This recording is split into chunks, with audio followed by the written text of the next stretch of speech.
Hello guys, welcome back to another video, and today we are at Junior National Championships in Roanoke, Virginia. This is the 15-16 category, and I was called up around 80th position or so, and there's about 120 riders in this field. It was very hot and humid today, and as you can see we have a gravel start. So when we started, this course goes from 8 wide on the gravel to 4 wide on the pavement, as you'll see up front, so it's very important to hold position. As you can see, I do a decent job of that. I lose some positions here and there to the left and right, but as you can see, everyone has to slam on their brakes here because of that narrowing, and it just gets worse from there. For example, everyone's freewheeling, and you can see how abrupt and sudden these stops are because of that narrowing. As you can see, it's now down to 4 riders, and then because of that, we get crashes. So we have 2 riders who crashed into each other there, have to get back up to speed. I almost near miss collide with the rider to the right of me. People are going off into the grass, and the grass to the right of and left of this field is extremely bumpy, so it's hard to pass there. So now my goal here is to maintain position, get in the draft so I can save some watts on this flat section, and take passing opportunities when they come. So if someone goes around, I can just hop onto their wheel, continue saving watts while also maintaining and gaining positions. So as you can see, that's what I'm trying to do. Kind of here, my watts are kind of low because of that, of me being able to hold on to these wheels. And then as you can see here, another rider crashes. This is a wee rider, and bikes on one side of the course, and he's on the other. So you can see these crashes are very high speed, unusual for a mountain bike race in my opinion. And then here, I get on another rider's wheel, and I'm just kind of looking for gaps here and there, because that's the best way to move up, especially at the beginning of a race. You don't want to move up when the pace is super fast. You want to kind of look for those gaps when it slows down, like right here.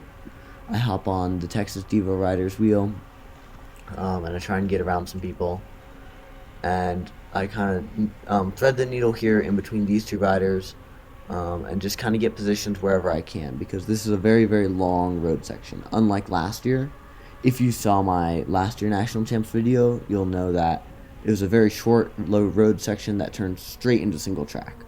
So very bad for people who start not in the top 20 positions, which is a lot of the field. So as you can see here, I'm trying to maintain that energy still, maintain those watts, and then another guy goes around super fast, so I try and hop on his wheel. And I do a decent job of that. I kind of lose it a bit, so I have to put in a little push to latch right back on, but, you know, passing people left and right, you know, each little position counts. And then here, we finally go onto the dirt from the pavement, and you can see again, it bottlenecks and really slows down. So the name of the game here is, once you start walking, it's hard to get back on that bike really quickly and, you know, remount and start pedaling again. So luckily, I'm able to track stand, and as other people are hopping on the bikes, I'm able to gain 1 or 2 positions there again. And as this narrows down to, I would say, maybe double track, maybe double track, you can see I'm just trying to sneak around white riders where I can, which is really hard. And even right here, I kind of get shoved out of the way by this rider, and I have to put down my foot right here because I get shoved into these bushes. But I get right back in my clip pretty fast. You can see rider on the right gets kind of pushed out. I think that was a mechanical. But the name of the game right here is you want to use as much power and matches as you can in the early stages of the race, because as the field spreads out, you'll have to use more matches to catch people as time gaps increase, you know, from you being stuck behind people, etc. So now here we are at the top of that climb. You can see I'm in a similar position, and we start the descent, and it's still pretty congested.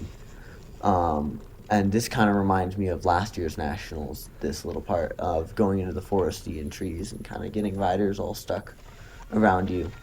So as you can see, I try and take the good lines, the faster lines. I feel like I do a decent job of that. I don't get really stuck behind anyone, but you can just see the bottlenecking in the back of these fields is super, super bad. Like, everyone's walking. And this is national championships. Like, this is not a local race or a little deal. Like, this is the biggest race, I would argue, in the nation for most, and the biggest race on most of our calendars in this field. As you can see, a little tire touch there. I try and take a outside right line, and somehow a guy falls in the little downhill corner. I don't know how he did that, but, you know, it happens. So here now I'm just trying to latching on to the guy's wheel ahead of me, and it's kind of thinned out because it's single track, and kind of planning my next moves and what I'm going to be doing for the rest of the race to get around and pass. So now we've exited the start loop because this race had a start loop, and now we're on to the actual course. We're still on the first start loop, but we've merged onto the actual course. And you can see this is a very, very steep climb. I'm sorry I don't have the gradient up. I accidentally put my bike computer in indoor mode, but you can see by my wattage, you have to put out a lot of watts to even just be able to get up this climb, meaning I thought in pre-ride this would be a really good place for me to pass as I'm an excellent climber, but I realized over the course of the race that actually, since everyone has to put out that high wattage, it's not a great place to pass because of that. As you can see, I finally get around this rider to catch on to the next group, and that's kind of the name of the game here, is in these sections that have slightly wider paths, some double track, just try and get around riders, burn a little bit extra matches. Even if it means you go slower actually than you would have before, you're in front of another rider, so then it's their job to pass you again. And it's worth that risk most of the time, because worst comes to worst, they pass you and you're in the same position you were before. And a little bit more tired, which is a downside. But I would argue most of the time passes stick. So here we are coming up to the 2 drops on course. This is the main technical feature of this course. I believe one of the drops is like less than a foot. It's a very, very small drop. It's to the left. And then there's a bigger, I would say 4 or 5, maybe 6 foot drop to the right. And in practice, I did both and I successfully cleared the right drop. But it doesn't save you that much time. It maybe saves you half a second or something like that. As you could see, those riders, the one who took the right drop merged in a little bit sooner. So in my opinion, my risk assessment, when my heart rate's really high, I'm in the race mood, I shouldn't be taking those risky lines. I should be playing it safe. And then here's a classic left-right little split. You'll see these a lot in these races. And as you can see, I'm able to put out enough watts where I can actually overtake someone. I don't get to overtake both riders, but I get right on this Team Stampede rider, and I gain another position, which is always great. And then here we are on the final climb of the course. It's this dirt climb, and then there's some jumps, and then there's the feed zone start-finish. So far right now I'm feeling pretty good. As you can see, we're going on to this jump section, and we have a lot of really fun rollers. And they're really large. I got to watch the elites race this, and it was very interesting how much faster they went than us.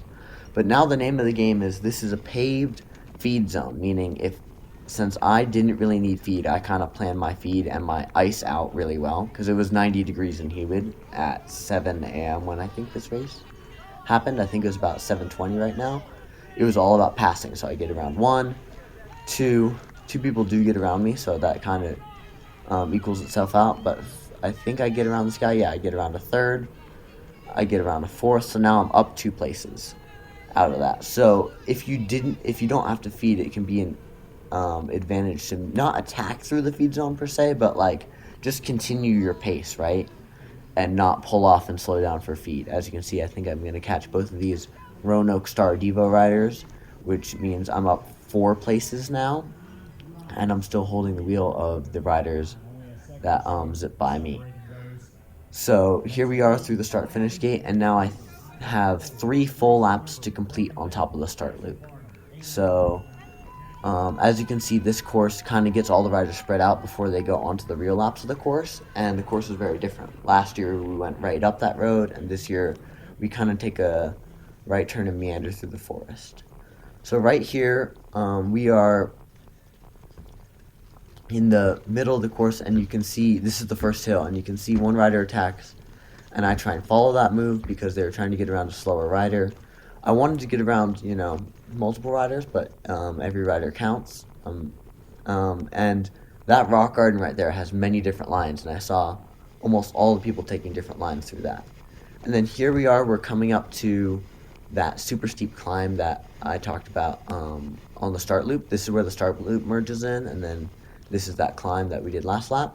And as you can see, again, I put down a really, really solid watt effort, 600 watts.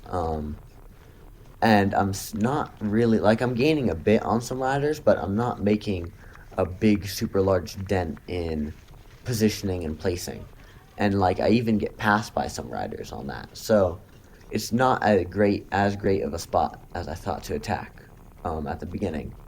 So I had to kind of replan and rethink my technical attacking moves for this race. So as you can see, I kind of chose this part right after that steep hill. It was a lot of this double track, and I'm able to get around 2 riders here because it's flat, but like it's a false flat, meaning that a lot of riders are just holding a solid tempo. So if you can put in a good effort and dig around them, you can actually gain a solid amount of places through this section because it's double track, and you don't have to burn as many matches as you would in a super duper wide section. And then up here I catch up to a Bear Devo rider. You might have seen him in some of my other videos, Sean Davies. It sounded like he actually got a flat tire and then crashed once or twice, so it wasn't the greatest race for him. And then here is my technical mistake. There's routes here, and you could hop them. And in practice, I saw you can go up this line to the left that you can see I kind of took, but I hit a tree. So I just lost 3 places there. And I thought that line was better than it actually was, so now I have to make up all these places again. As you can see, Sean he has incredible technical skills, so he's able to still stay with all the riders on the descents. Just the climbs, having a bike that has like mechanical issues means that it's really, really hard to climb and put in power. So as you can see, we take the drops again. I take the left one, and you can see that you can gain some positions there. Like Sean gained a position on that Wii development rider. I just didn't see the amount of risk being worth the reward personally. So here we are on the jump section right before the feed zone again. And this part, I think, in my opinion, is pretty crucial, because if you're able to hold onto the wheel pretty close to the next guy over these super fast jumps, you're able to be attacking out of this corner during the road to be able to gain a lot more positions. So as you can see, I just gained one, and this lap I think I do grab an ice sock from my dad on the side, because it is, as I said, 90 degrees and humid, so cooling is super important. But if you're able to make those stops fast and efficient like I did, I was able to pass 2 more riders there and gain on some riders ahead of me as well.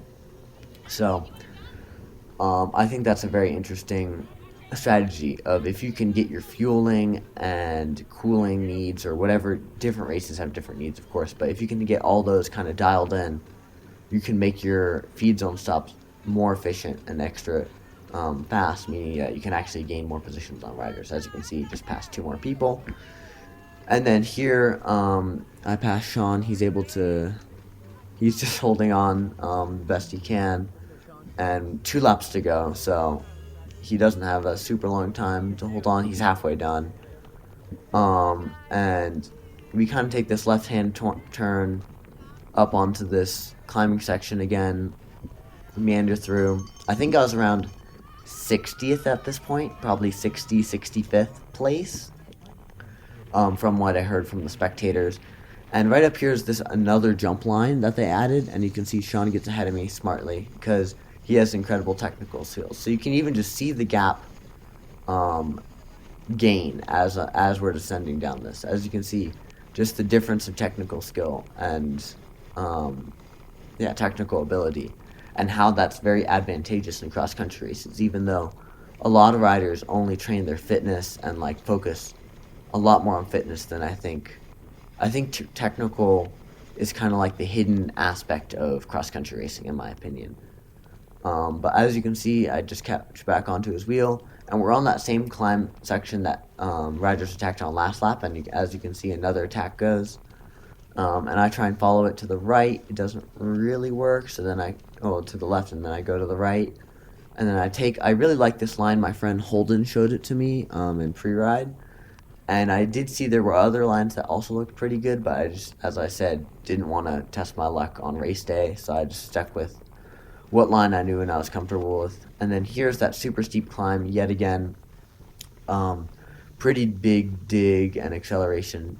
And as you can see, there's even a guy who's running up it, because if you unclip or if you slip out on this climb, there's no way you can start up again because it's such a steep gradient that it's hard to get traction and grip with your rear wheel. So I am able to pass him at least, and stick on these next two riders in front of me as we enter the descent section that follows. And then one of those riders actually has a flat tire, so he has to pull off to the side. I'm able to pass around him, and that just sucks if you have a technical issue or mechanical issue in a national race, because you put in all the work and then your bike is the one that's holding you back. Like it's not your legs or anything, which really sucks. So here I am on that jump section, and again, coming out of it into the feed zone. I'm looking to pass some more people, get some more positions and places. I'm set for ice and water, so I don't have to go through the feed zone. Neither does this rider ahead of me, and I'm able to kind of get around him. But you can see this is kind of where you can put in the biggest, longest effort. Because if you don't meter it right and you go really, really hard right at the bottom of the feed zone area, you still have this whole long road climb to climb. And it's 4 or 5 bike lengths wide, so riders are going to pass you if you do blow up or, burn all your energy at the bottom and have to recover. So it's all about pacing and keeping a solid tempo that you can hold for the entirety of this asphalt climb. And this lap, because I saw a bunch of spectators leaving the hill area, I actually thought I was going to get pulled. I'm very happy I didn't get pulled. So I think it's 1 lap to go now. It's a bell lap, meaning I just have to complete 1 more lap of this course, and then I'm done for the day. Again, around 60th place, I was hearing in my mind, and I was like, mentally I didn't really register that, but I kind of knew. So here we are again, for the final time on the super steep section. I feel like I did a pretty good job of keeping consistency up throughout the race. My power numbers looked pretty consistent throughout all the different hills and things like that over the entire race course. So I'm able to climb up that and try and claw onto the guy's wheels in front of me. And here, there's another thing that I'm battling with, where I see riders in front of me that I want to pass, but also I can hear 2 or 3 riders who had mechanical issues and fix them behind me, who are looking to gain back positions that they lost from those mechanical issues. So I'm really trying to keep the hammer down here to be able to maintain those 2 positions to the finish line. But I'm also trying to, as a side benefit, gain some more positions on the riders ahead of me. As you can see, I'm gaining on this dirt camp rider on this technical section. You might remember this from last year as well. This was super muddy, and I accidentally braked too hard, and my friend slid off the hill right behind me, which was very unfortunate. But as you can see, over the little rock roller, and onto the final climb of the day, and in my mind, I'm just like super worried about the people behind me. And as you can see, in a last-ditch effort, I take a line I've not taken before, which is to the right. It's not much more efficient, but it's over rocks, and I get stuck. And apparently one of the people behind me who was chasing took the same line, and I kind of stopped him up, which I feel bad about. But luckily we didn't lose too much time. We got right back on the dirt camp guy's wheel. But now it's all about mentally preparing for a sprint, because I know I have 2 super strong guys right behind me on my wheel that I have to pass. So coming into this final blacktop sprint of the national championship course, I have my eyes set on the dirt camp rider, and I think I can pass him. So right here I'm able to get by, and then I'm also kind of looking back because I know there's 2 super fast riders who are behind me, and I'm just hoping that I can maybe hold them off. And as you can see, my watts kind of dipped down a little bit there because I'm looking back. You can kind of see in my shadow, and there they go. They just fly by me. There goes one. There goes the wee rider after him. So now in my mind, I'm just like, all right, time to just pin it to the finish, and see what position we get. Hopefully, it's a good one. And I believe I got 56th place out of 120, which I'm pretty happy with. That's a top half for sure. It kind of sucks that I'm not top 55 because I have to stay 56th. Thank you guys for watching this video. Like, subscribe, and there's a bunch more videos coming this way. I finally got through all my editing stuff this summer, so hopefully you guys enjoy it. There's all the national stuff's coming. Yeah, and thanks for watching.